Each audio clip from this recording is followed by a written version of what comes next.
Forming discipline. Discipline is essentially the act of doing. It's so simple, and we complicate things completely. Forming discipline is forming the reality of actually getting something done or doing something. When we actually look at breaking discipline down, we start to comprehend that it's simply getting things done or doing something. Because being disciplined in something is essentially making sure it happens or doing something. Being disciplined within studying, being disciplined within waking up in the morning, being disciplined within going to the gym, being disciplined going for a run, being disciplined even just taking time for ourselves, doing the things that we love to do. Essentially, it is just doing. It's doing something, getting it done, and not succumb to the weakness of the mind's thought. That's essentially what discipline is. So when we start to understand that being disciplined is essentially just getting something done, we can stop being so hard on ourselves, because we're generally extremely hard on ourselves. And we feel that if we don't do something a certain way, then we will fail. And this is where the magic starts to come in, is that we don't necessarily need to be disciplined in a certain way.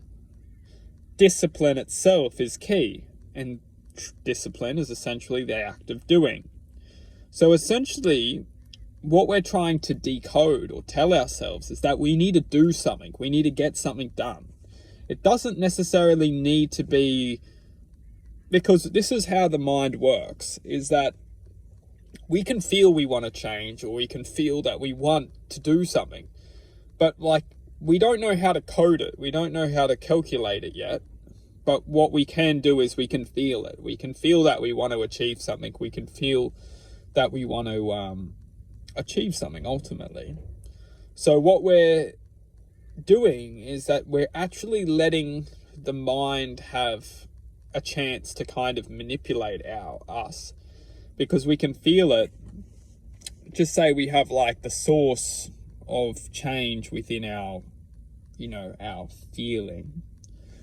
And then essentially what we're doing is we're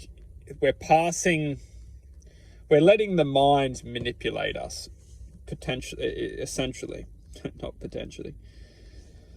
Because what the mind then does is that it takes this knowledge of or feeling of change or doing something, and then the mind actually tells us, oh, this is how we're going to do it. And this is where we go wrong, is because we listen to the mind, because what we will notice is that the mind tries to tell us that there's only one way to do it. And this is when we know the mind's manipulating us, is that there is no one way, because this is actually leading us to fail. Because the mind very much knows that if it can tell us that there's only one way to do it and we fail, then the mind gets the chance to then say, it's not going to work out, we can't do it, let's just go back to our bad habits. Because the mind's very manipulative.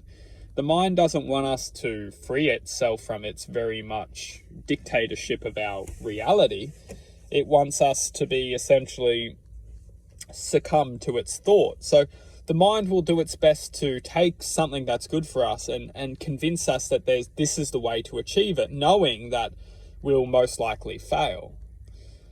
And the true act of discipline is knowing that there's not one way, that there's infinite ways to achieving something. And the very thing that we may want to achieve, which is maybe, just a healthier mind, a happier self, that we may be thinking, okay, the only way to achieve that is by running every day or by going to the gym every day. But that's just one way of achieving it. There's infinite ways to achieving happiness itself, or a sense of focus, or a sense of dedication, or a sense of accomplishment. There's infinite ways. And the mind doesn't want us to know about this. The mind only wants us to think that the only way to achieve that is by essentially tricking us into something that we will never achieve it through. So then the mind can always have its dictatorship on us.